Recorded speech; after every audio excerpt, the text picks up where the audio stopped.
welcome to the study. Today is a very unusual video for the study, coming to you directly as my computer with all of the fancy software for video editing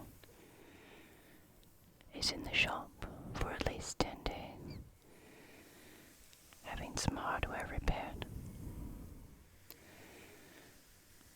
So today this comes to you entirely unedited, very direct, with love, with softness, as always, but also with possible unexpected sounds that we will just remember are from the outside world and can't penetrate our little place of calm. For example, a doorbell, or engines outside, or even the sounds of my very old dog, who gets a little confused sometimes and just needs a bit of gentleness. Today, I've brought this. Do you remember this? We still haven't put a title on the front, sort of saving that for a nice design idea. This is the scrapbook that we've been making together over the years, of all of the wonderful things we've done here in the study, the places we've gone.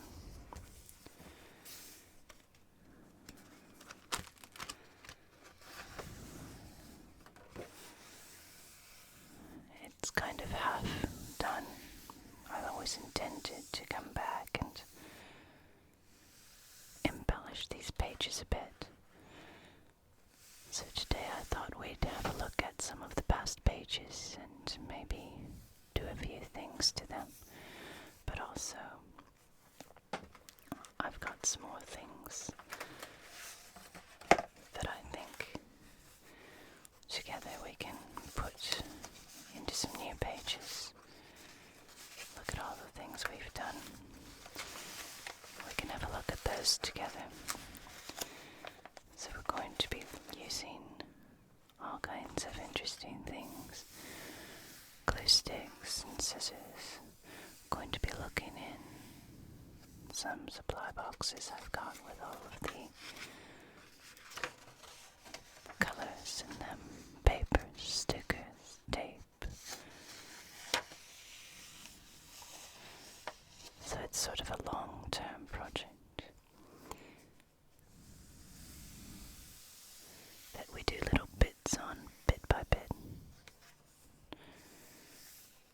And over time it comes together. Do you remember when we wrote this letter in Latin? From Pliny to Tacitus.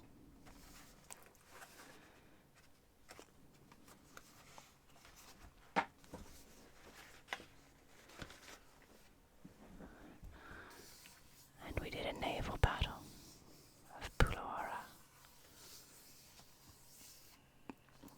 We played piquet. We embarked on a grand tour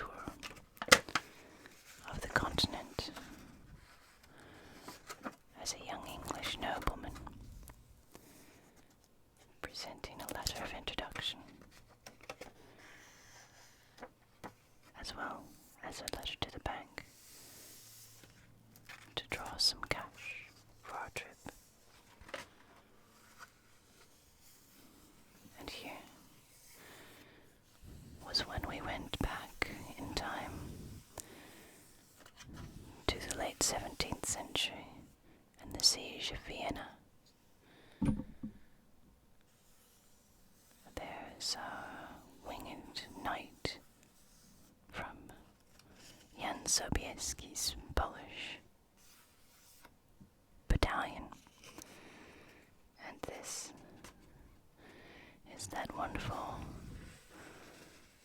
musical piece, Turkaria,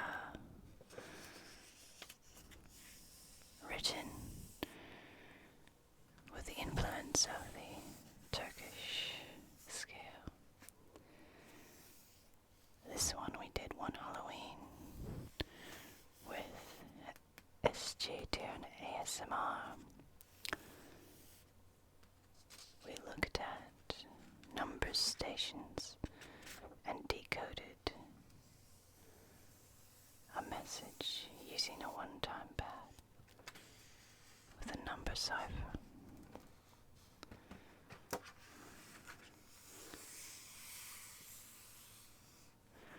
We looked at Robert Adams' designs for Diocletian's palace in Split. And we did the Battle of Trafalgar a couple of times.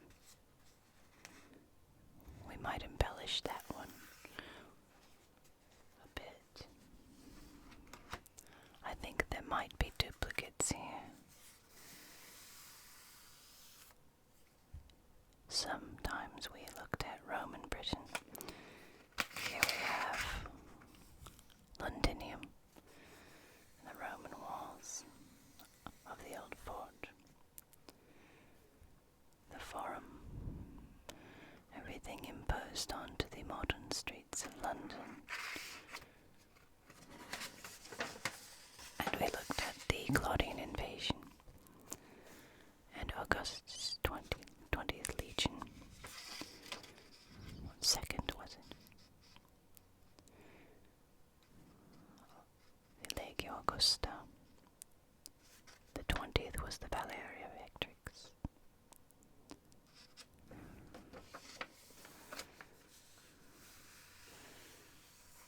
And Vespasian, the leader of that Augustan legion, later became emperor. We also had a look at this beautiful illuminated manuscript from the Vatican that was compiled by and under the direction of Frederick II, the Holy Roman Emperor. It's a beautiful piece, and it talked a lot about falconry. I got a very interesting and acerbic criticism of that video by someone who said it was a terrible video, but I wasn't sure what it was they were objecting to, whether it was Frederick or his manuscript or his falconry. I don't know. Here it is again, a little bit more of it. It's beautiful, beautiful manuscript. Here we looked at the artist's work of Karl Czeska. I remember making that video about Czeska and his Vienna workshop, the Art Deco, and we looked at the influences of that period of art and how it was used in architecture and furniture and also for stories. That was a fun video to make. These are some of the times that we've made thank yous to our patrons. Should glue some more of those there, I think, at a future date. This was one Christmas. I think we made this Christmas card together. Do you remember that? There's no better time than this magical season to thank you for being there throughout the year, for your support and comments and your interest. It's a pleasure to share with you the passion for history, books, art, and so many gifts we find in the study. Of all the special gifts, the best is that of being together and of you all just being you. I always like to do some special video for Christmas. It's a special sort of season. Here I made another note, sort of an uplifting note. You must go on a long journey before you can really find out how wonderful home is. That one is from Moomintroll. Do you remember we looked at Moomintroll before? And Tove Jansson, the artist.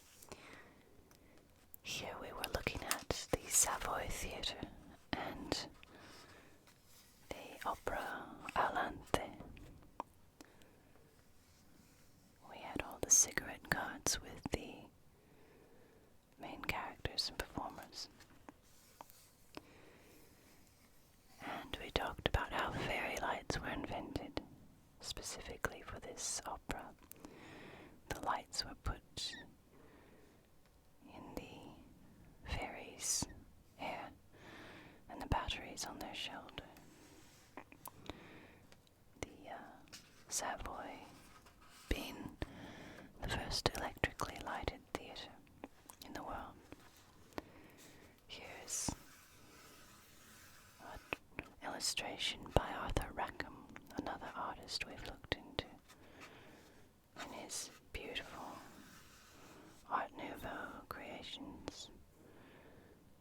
I think that style is one that we've explored quite a bit in the study because it's really full of a lot.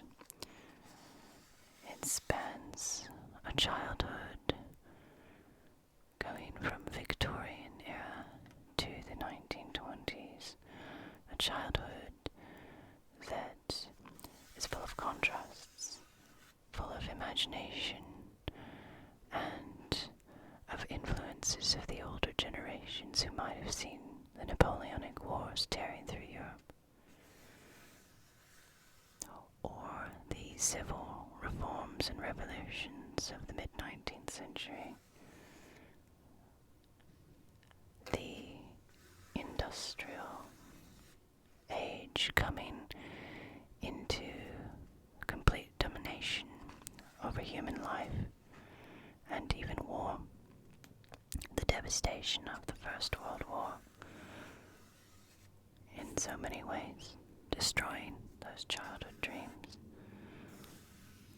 A childhood also of fanciful ideas, of fairy life, of imagination coupled with the ideas from the 19th century of neo-Gothic, riding on the more recent discoveries from the 18th and 19th centuries of older medieval manuscripts and stories, and the beginning of the 20th century, where the modern age really seems to have become unstoppable. It's in full swing. Motor cars, flying machines. So yes, this era is very full, and we can see so much in these illustrations of Arthur Rackham, but yes, again, of things like Ireland and also Nelly, sorry, who is this one we did? I'm going to forget now that I've got a bit of a brain fog here because I've got so much going on in my head as usual. We'll go back to this Arthur Rackham here. Look at the twisted trees, and you can see how much this conjures up in the imagination. Look at the fairies. You can see benevolence juxtaposed with evil, fear juxtaposed with courage, or are they one and the same? curiosity juxtaposed with a desire for safety. And of course the chess guy as well.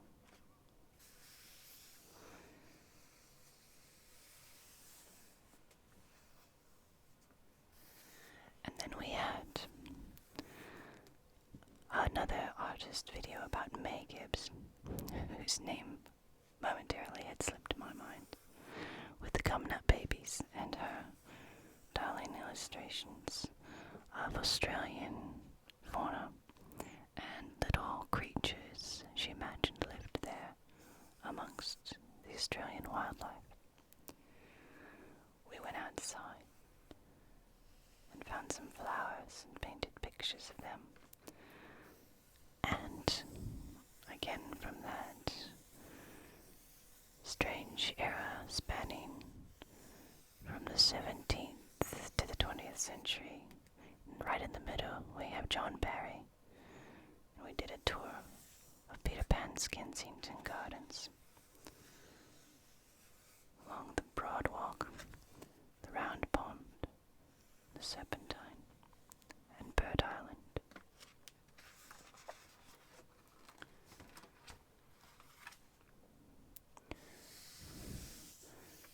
There's our Alexander mosaic from Pompeii. We've done a few things on Pompeii as well as some text on Alexander. We also did the Battle of Hydaspes. So I'll have to see if I have anything I can add to these pages. We did some Sutherland script, old German script, and looked at Mozart's letters. And we also did some old Germanic runes. And there's the golden horn of Galus.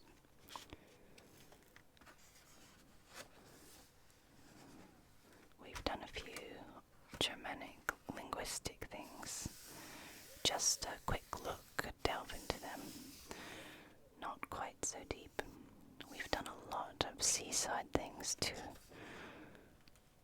Several tidal calculations.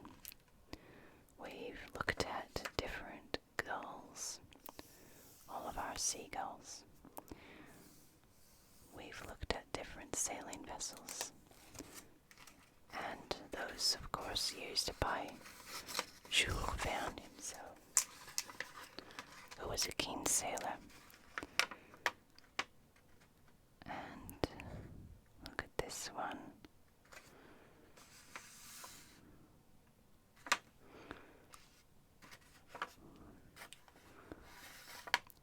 This is about, let's see, sailing vessel that I think we also used in our magical library. Mystery. Some more of May Gibbs. May Gibbs there with the Gumnut Babies and a possum. Our beautiful watercolors. And we looked at Thule, the uncharted island, and how that place gained a spot in the imagination. Many poems were written about it. And I think, my friend, that is the end of the pages that we've begun, we've started. Let's have a look at some of the things that we have to put in and see if maybe we want to put some of them into pages that have already been started or make new pages. These are texts that we did when we were looking at the Norman invasion of Britain. There you can see part of a picture from the Bayeux Tapestry and a chronicle of the invasion, and of course the Roman de Rue about the Dukes of Normandy assembling. So there's our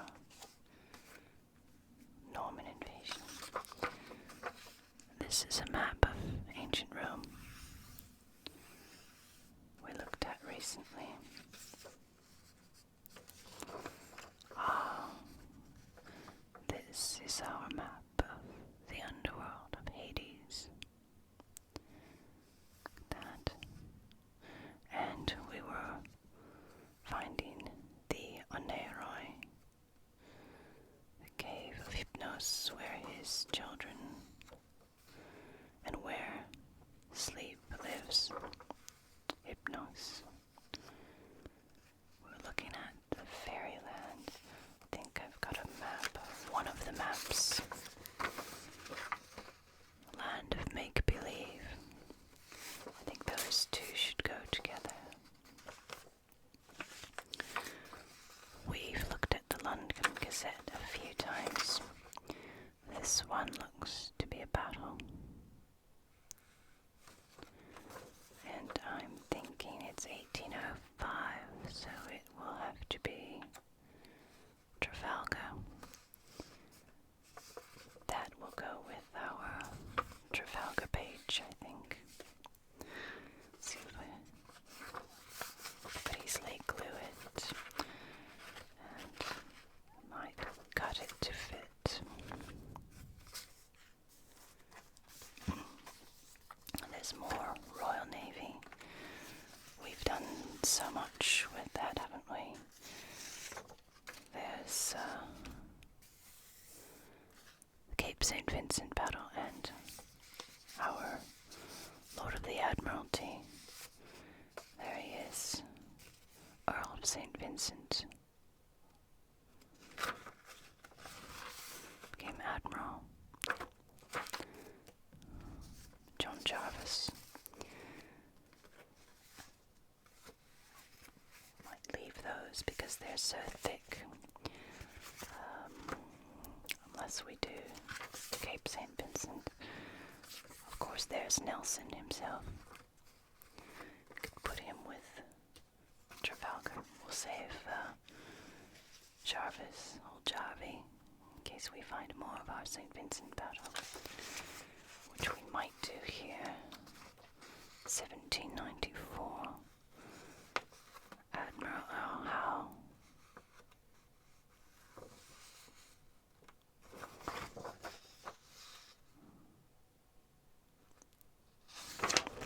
And we've got another one from 97.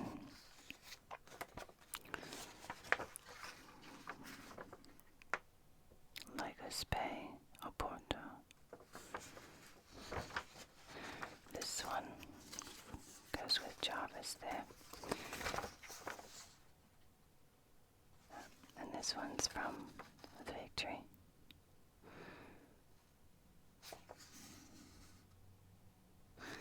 We did that one. This one will have been from our other 18th century naval battles. And I think this might have been Cape St. Vincent. We've got the San Jose, the Capitan. Oh, Collingwood. I think this is also Trafalgar. I'm going to put that over there. We also have a map here. Might just put these all together since they're all very similar. Don't want too many naval pages, do we? Ah, look at that one. Do you remember that? That's when we looked at Marie Antoinette's Petit Trianon in the palace grounds of Versailles, and her little happy place there, the hameau, or the hameau, her little farm area. That's definitely one we can start a page with this and embellish it later. That will be lovely.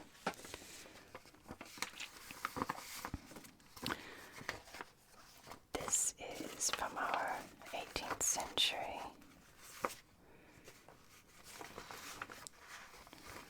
If you remember, we looked at our mail from the 18th century, and I'm going to do another video very similar to that very soon. We looked at calling cards. We read letters from friends that included drawings and stories,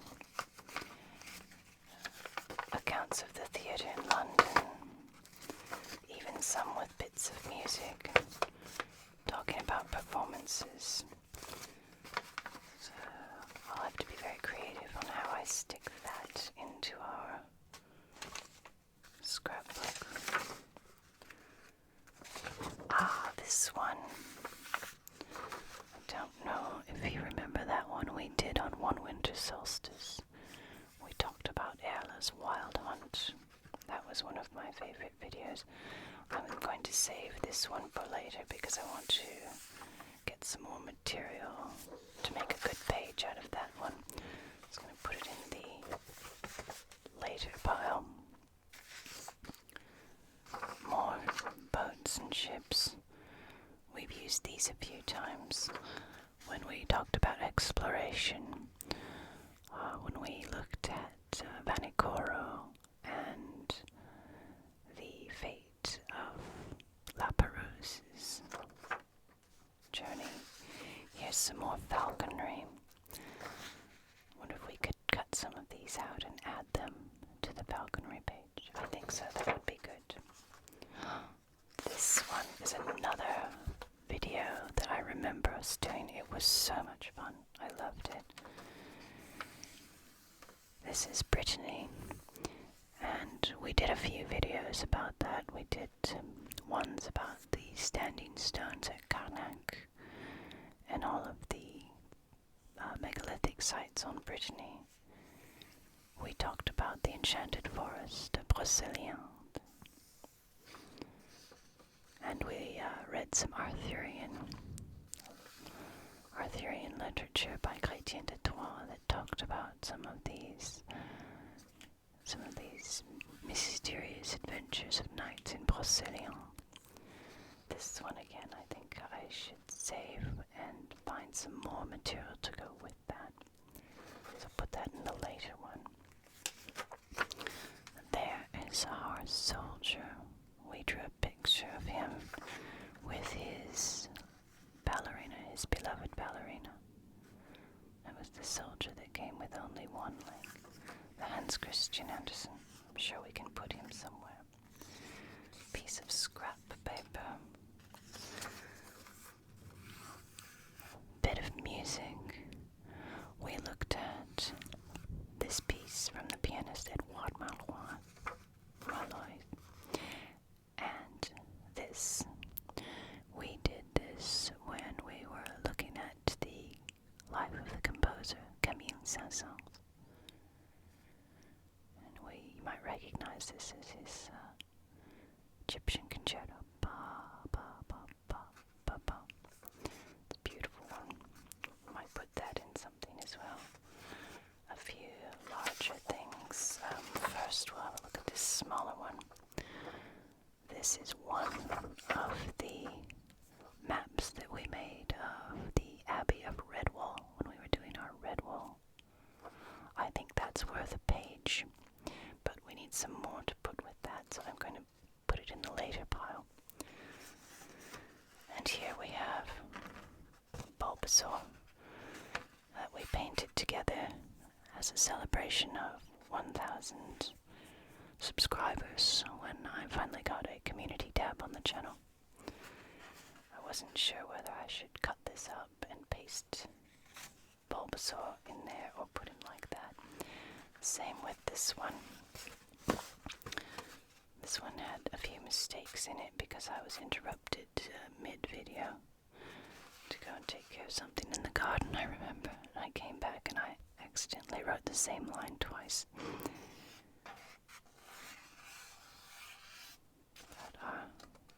We did some painting and writing, and that was quite fun. I think, however, we'll just save those as well until we can incorporate those into the book because they're quite big. So what shall we start with? We need some tools. So I'm going to move the book aside and show you what we've got.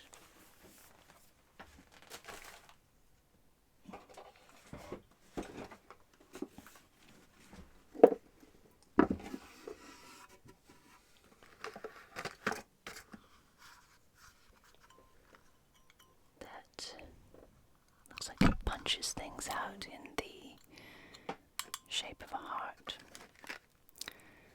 got some watercolor crayons, more hole punches, dyes, and string, and ink. What's this one? More ink. Stamping things. Don't know if those stamping things will be any good, but let's have a look. Got some acrylic stamps here. They're lots of fun to work with. Keep them in mind. There's some more woodblock stamps there. So we've got that to work with if we need it. There's more stamping. I think we will use these because they're good for writing on black paper with. Probably don't need the string.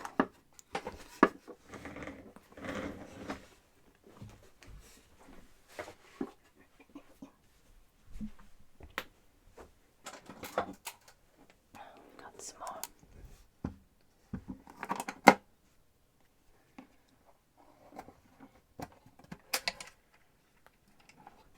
A bit more. You can see we're going to do, we might use this one, punches in the pattern of a star. Sun print. Take the scissors out, we can always use those. Stamping inks, brushes, washi tape. I won't use the washi tape because it tends not to stick very well on craft paper. What else do we have here? Alphabet stamps, ribbon, and lots of string and clips.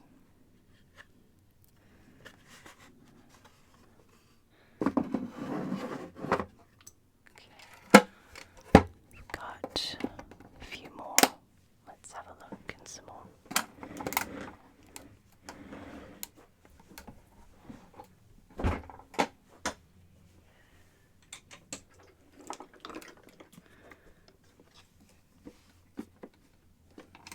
Would normally be editing out any harsh sounds, so I'm trying to be very quiet and careful. This box is mostly writing implements. Got our melting wax and wax seals and sticks of sealing wax, pencils, a few pens, a little bit of fur from puppy, whoops, blades and cutting tools, ways to put glue into books, some tweezers, rollers, French curve, some artistic pens. It's the Tachikawa artistic pen.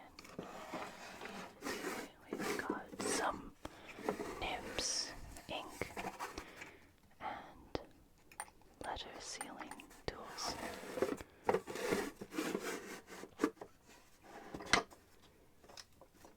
And here, more pens. That's, in essence, it's pounce. Static powder.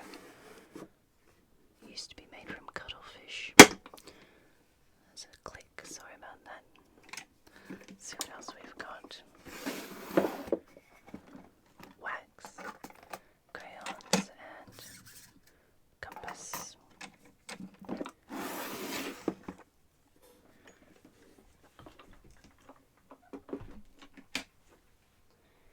And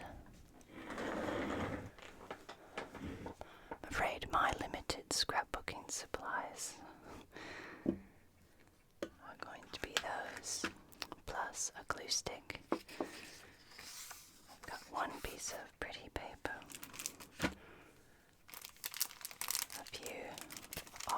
lots of pages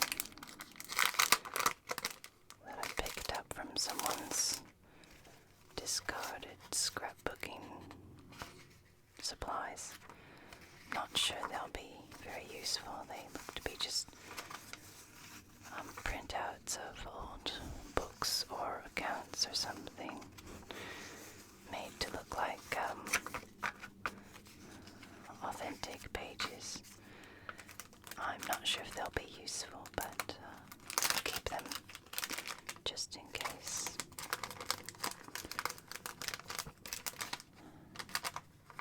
At any rate, we're going to safeguard this plastic from all the sea turtles. And it's very loud. Sorry about that. I'll bring it over here and put it away.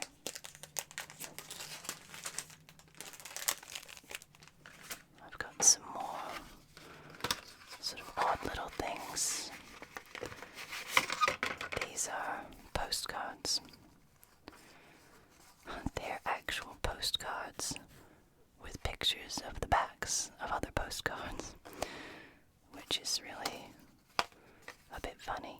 It's cute though. It's kind of cute. You can see, you don't know what the picture was on the other side. This is a photo print of the back of a postcard. I remember when I was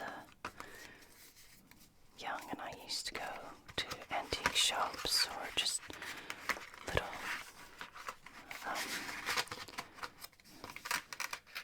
sort of curio shops, and they would be selling old things that people had discarded, sort of like antiques, but not all of them were totally extremely valuable. And sometimes you would have vats of postcards, of old postcards, and you'd pick through them and see, where people had been, old photographs of places and what people were writing to each other. It was a very personal piece of history from people you just didn't know. Here I have lots of little stickers of different things that might be useful. Oh, sorry about that. Not a problem. Just keep going. Here, there's a few pictures and more stickers. So, I'll do the best I can with the limited supplies we've got. I know it's not the best scrapbooking supply. It's mainly for writing tools and things. But let's put together some things, shall we?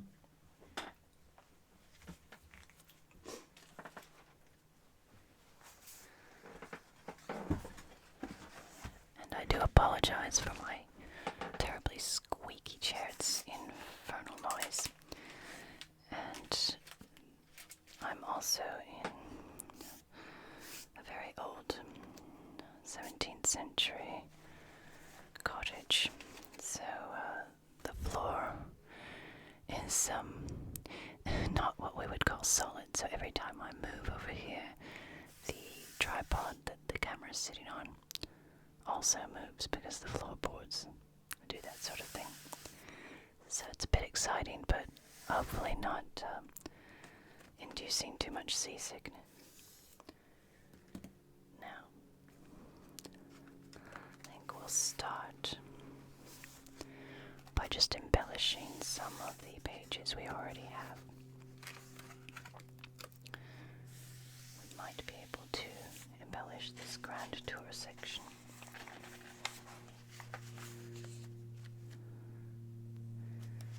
We had a map of Venice somewhere, so I will keep that in mind for our grand tour.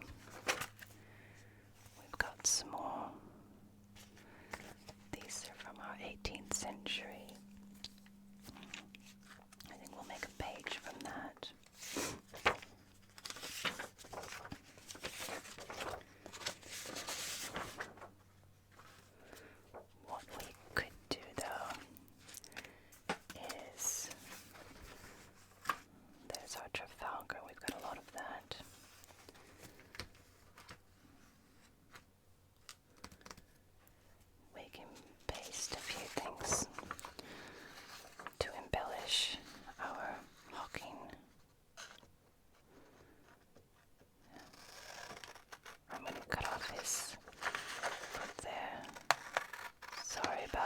master falconer. Now these images are from some English falconry books. In the Middle Ages, falconry was very important initially because that helped supply the table in the late autumn and winter with food. So humans were working together with the birds in their care, the falcons that they used to put food on the table in the winter. Of course, it became such a venerable and coveted sport among the nobility that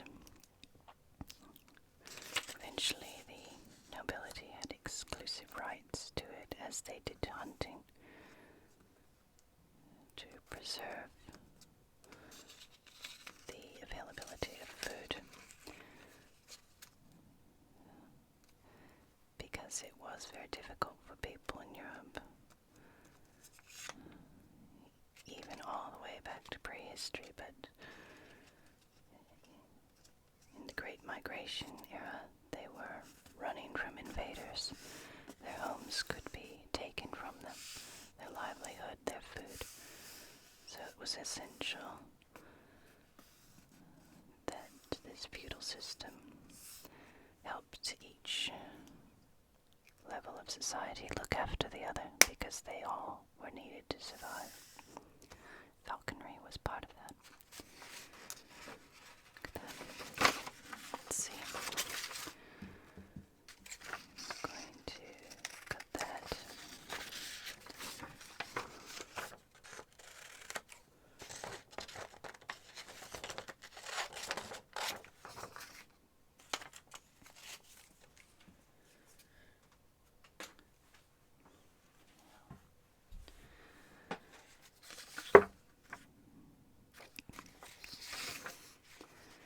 Could put some of these here as well, perhaps.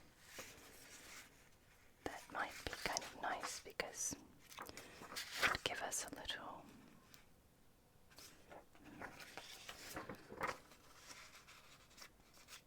handle to pull the page up with.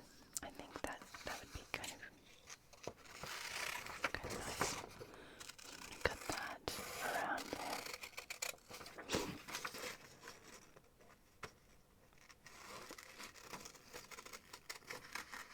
And there's the falcon catching the small bird, its prey. Looks like here there are ladies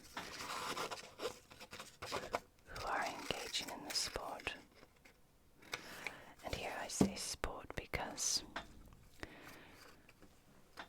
ladies usually had smaller birds like peregrines, or not peregrines, the little hobby ones, and they would catch pigeons and small little creatures, whereas the larger hawks and things would catch things like ducks and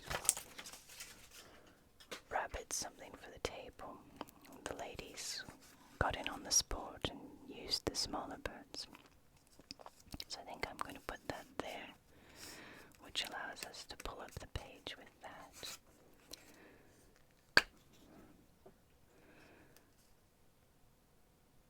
Maybe we'll color them later with watercolor or something. What do you think? There we are. Then we can pull the page up. Look at that. And put some more glue there.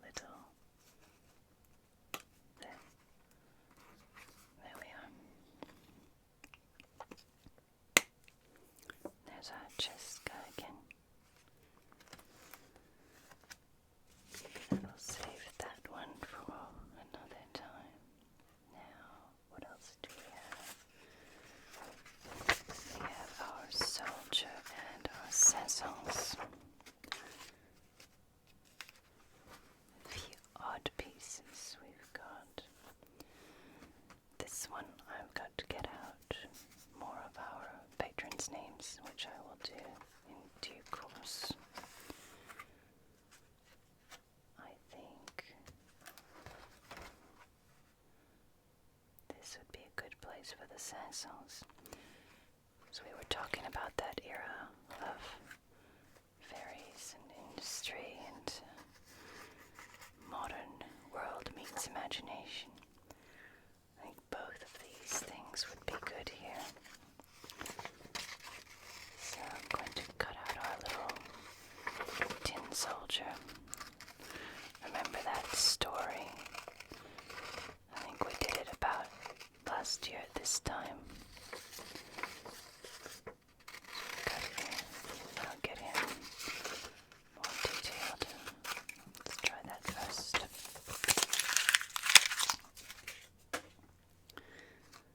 I wonder if he might benefit from that. Not sure yet. Alright. I thought that was a beautiful story. I was speaking to some people yesterday about how society seems to venerate self-sacrifice, sometimes to its own detriment. I think self-sacrifice is something people don't plan to do, but it's something that's always done out of love, whether it's love for a person, love for a concept, love for humanity, an animal. It can be very personal.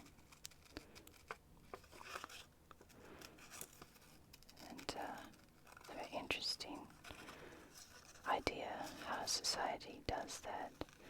And yet, on the other hand, there's a lot in the media about being actually the opposite, about being selfish, only considering oneself. What do I get out of it? How much am I going to get for this? How much can I get for that? I'm not going to put myself out for this, that, or the other thing because it doesn't benefit me enough.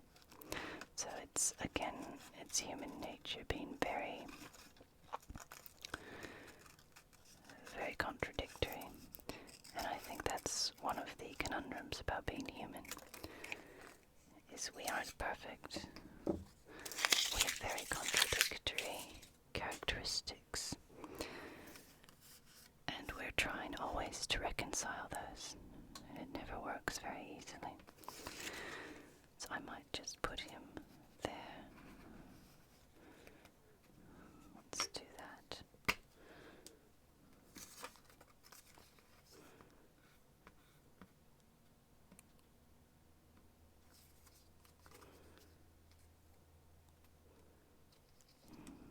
I was really touched by his story when I first heard it as a child. And I think everyone is. That Hans Christian Andersen always had that personal sense of love and duty and obligation in his stories. I think at a later date we will come back together and put some color into this soldier's uniform.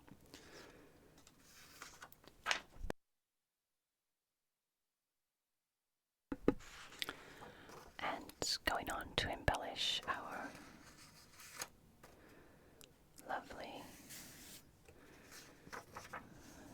pages of contradictions and receding into the world of the imagination, let's put some descensons here. Could fold it into an accordion this way. I think that way is probably better, because that way we have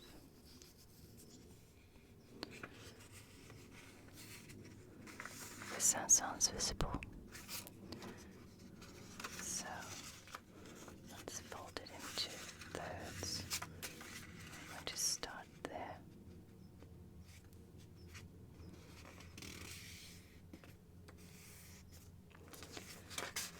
And leave a little bit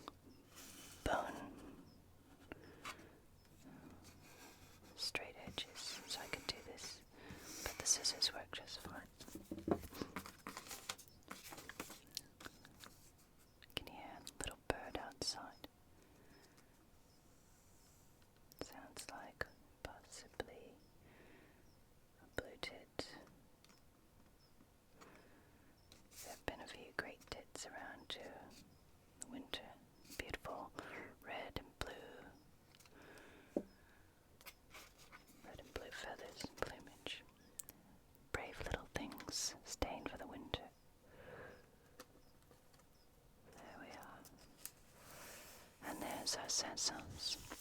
If you remember, he had a very difficult life too. Lost his only child, tragically fell out of a window when the child was very young. I don't think Saint-Saëns ever recovered from that grief. Spent most of his life traveling, writing these beautiful, emotion-invoking pieces.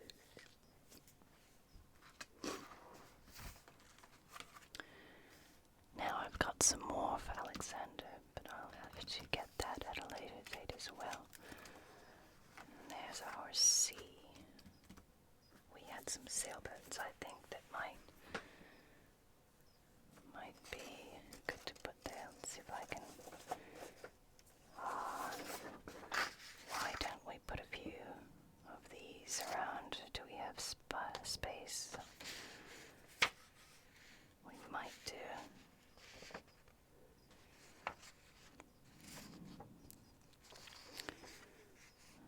That's the problem of trying to put things. I don't want to clutter it up too much. Alright, let's keep going. May Gibbs. What have we got? Fairyland. Oh. Look at that. We could incorporate the underworld. Orpheus and the Aneroy dreaming with this land of make-believe map. And this fable of Thule. This is quite good, isn't it?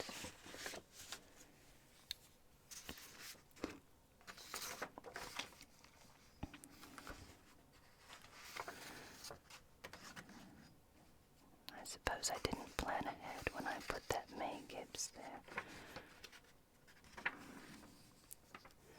But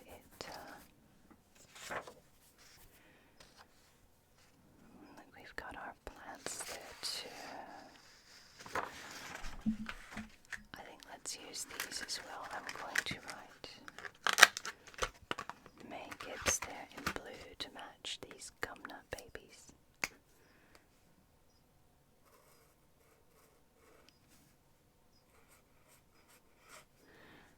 I think I avoided writing her name because she has a very distinctive signature, and it's very hard for me to copy or even pretend not to copy. So I didn't want to do that, but there we are with May Gibbs.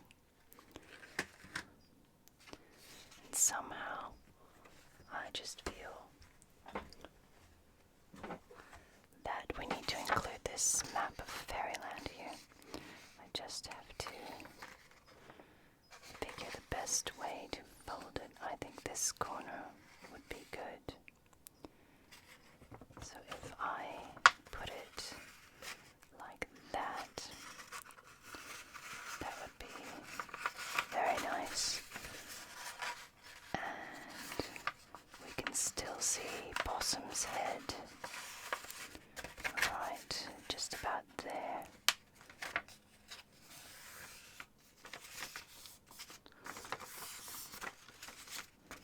And coming back up, just there. And we can still see the title of the map, The Land of Make-Believe. Problem is we start to fold it. I think we'll put it like that, so it encourages us to see the castle by unfolding it more. And as it's not very evenly cut or presented, we get a bit of a different.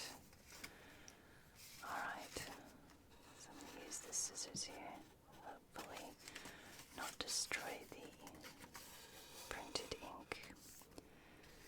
Got a bit of paper curling happening.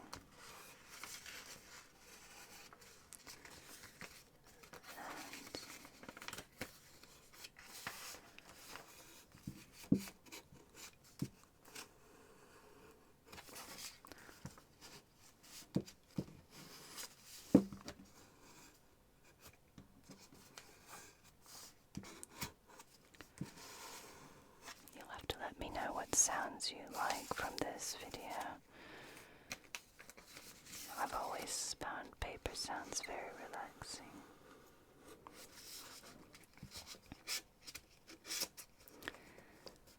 This is so nice to do with you here, and I'm getting a little idea here. What if we put a star? Should we put a little star there?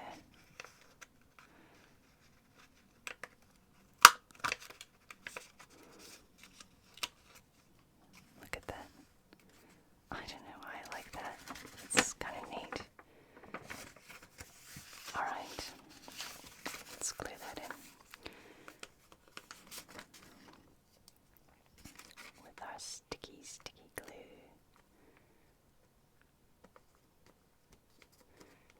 The edges so we don't cover possum. May Gibbs's possum. And also we don't want to get the folded edge there because we want to be able to open the map, of course. There we are. Sticky.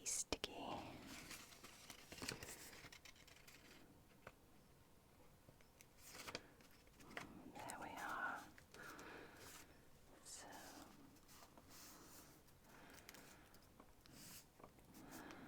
and we can still see possum there, and the gumnut baby taking care of the baby possum. And we can unfold this land of make-believe. Look at that.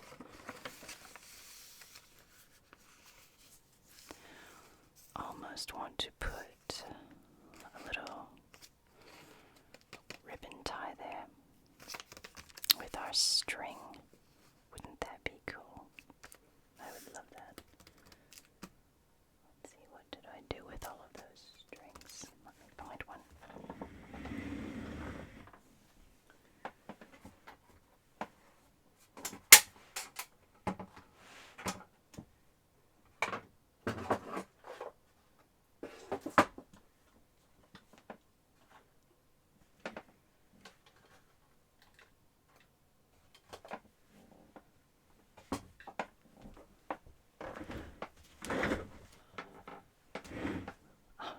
There we are. Sorry about all the noise.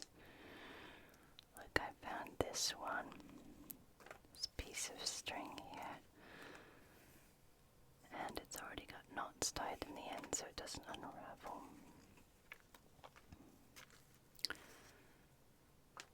So I could either glue the string under that or push it through from the other side, which would interrupt the seagulls. That probably wouldn't be a good thing to interrupt there. So I think what I'll do is glue it.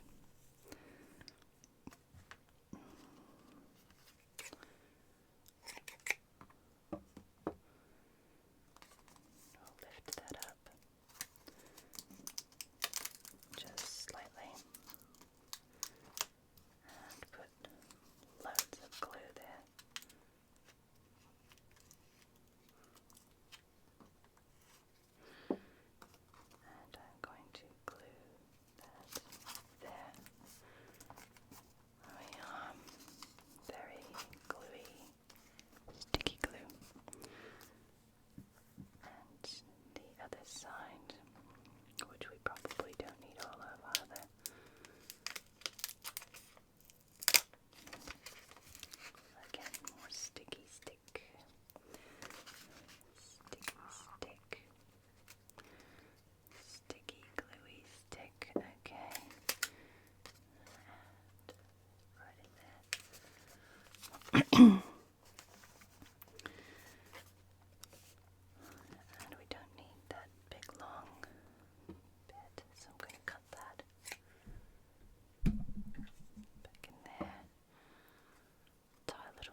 as you would have. You might have a very vivid imagination. At the same time, perhaps a pretty good education. Might grow up being an artist or an author. Shall we place the Oneiroi and the underworld on this page somewhere? I think it really does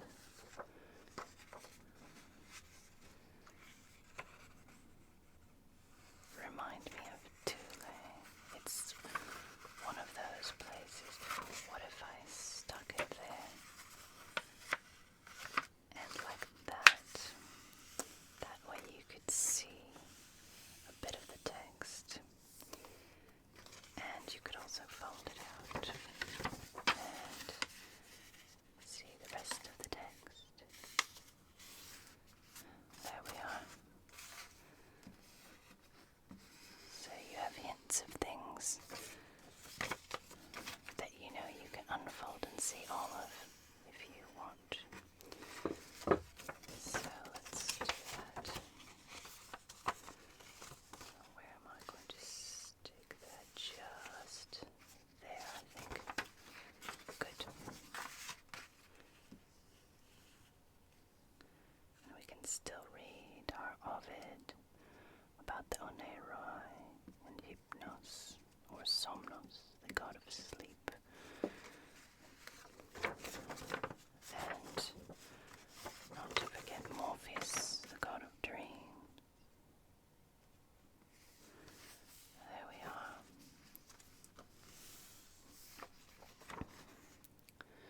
And there's the underworld. And there's our Ovid. Lovely. I think that's a really nice one. Just wondering if that is something I should have used there. I'm not sure yet what to do with that. It's always like that, isn't it? One more page, I think, for today. And then we'll have to finish. Let's do our 18th century study. We've got our calling cards from some very interesting people. We've got our letters from friends abroad. I think that's the problem here.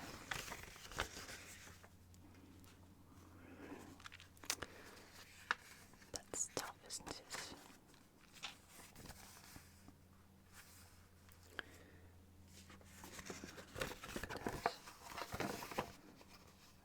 All of these sealed in a certain way. This one will be easy enough to just put there. I think I'm going to leave these ones to the side for a moment and do these there. Look, we have some beautiful sunlight coming in today. I hope it's beautiful where you are, whether it's night or day. I really do wish you a beautiful, beautiful day or night, my friend. If you're just going to sleep, I wish you a very peaceful, restful sleep with happy dreams. And then you wake up feeling enthusiastic about the day, happy to be alive, and excited for what the world will bring.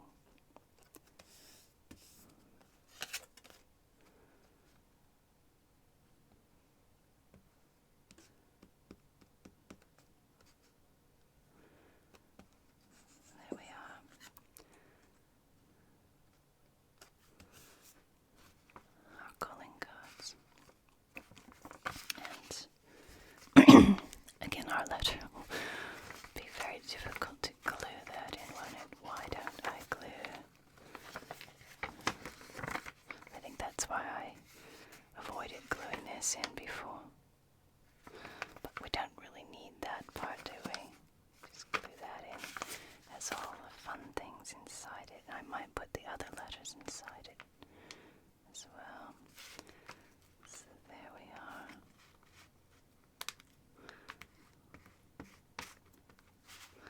Okay,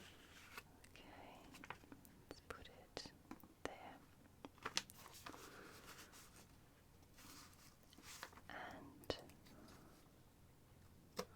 that I'm going to put these other letters right inside that one, if I can. There.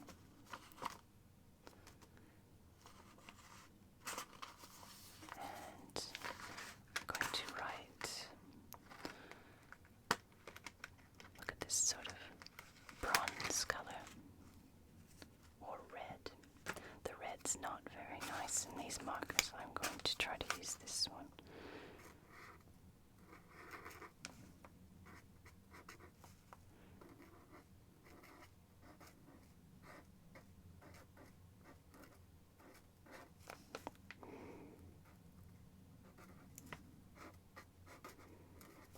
And remember, we're going to have more soon, because I'm going to do another one very similar to this.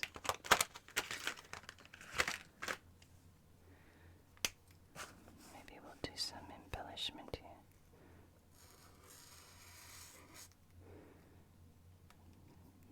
Is that going to show? Yes, look at that.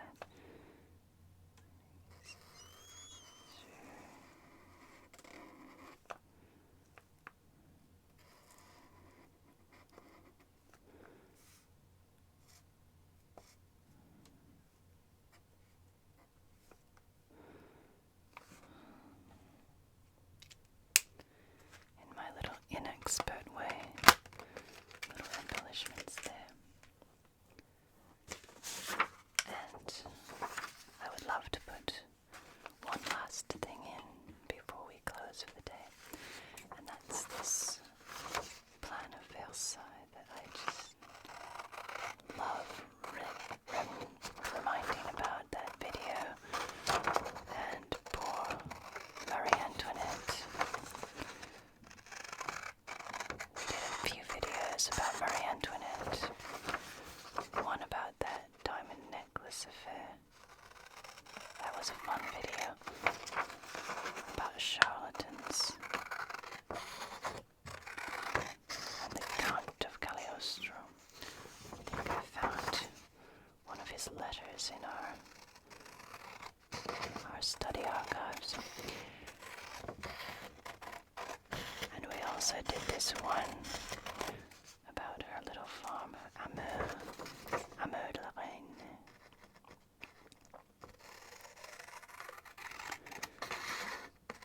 Where she would entertain people.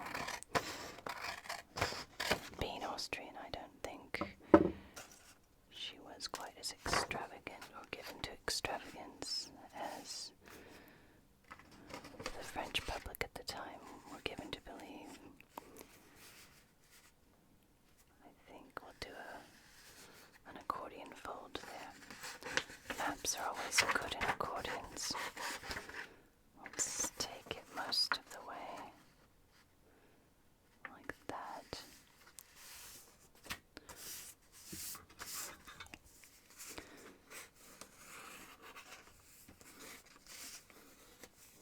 And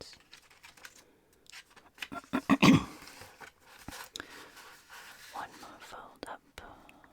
Versailles, ces promenades. Versailles, beautiful palace. There's the plastic there, that's better. There we are.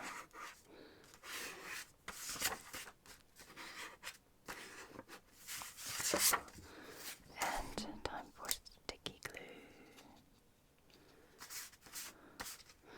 I like a lot of the maps that we've done in this study, particularly when we're talking about history, whether we've done the Romans in Britain or even the Versailles ones, where I've been able to superimpose stamps on top, or even more modern pictures on top of what things did or might have looked like then.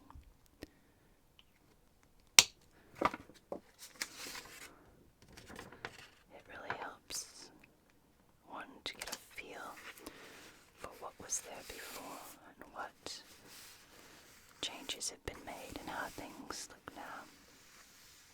There we have Versailles, c'est promenade. Wonderful. Well, thank you, my friend, for spending this time with me and putting up with this very informal and unedited video, sharing our time in the study, reminiscing. There's lots more to come. Come in any time. Be good to yourself, be kind to others, and be